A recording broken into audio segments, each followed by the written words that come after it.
While you go ahead and troubleshoot the problems with your network interface card, your NIC, its connector pins on the port can be tested with the use of what?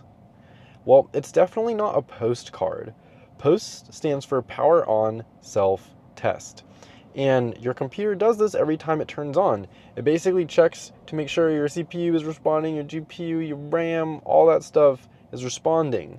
So a post card is going to be a diagnostic card that plugs into an expansion slot on your motherboard, and it'll display codes during the computer's post sequence.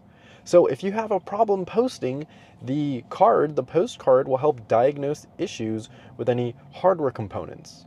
But it's not directly connected to the pins on a NIC port, so you can't directly troubleshoot a network interface card. You have cable tester, and this tests the integrity and continuity and proper wiring of network cables, but not the port. A multimeter is an electronic measuring instrument, and it tests various things about electrical equipment or properties, but not for ports on a NIC. But a loopback plug will plug directly into a network port.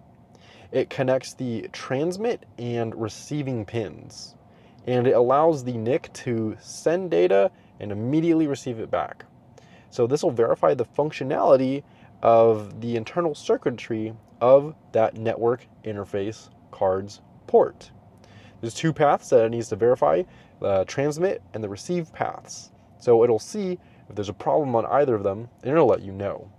So a loopback plug is what you'll want to use when you troubleshoot problems with a network interface card, a NIC, the connector pins associated to that port.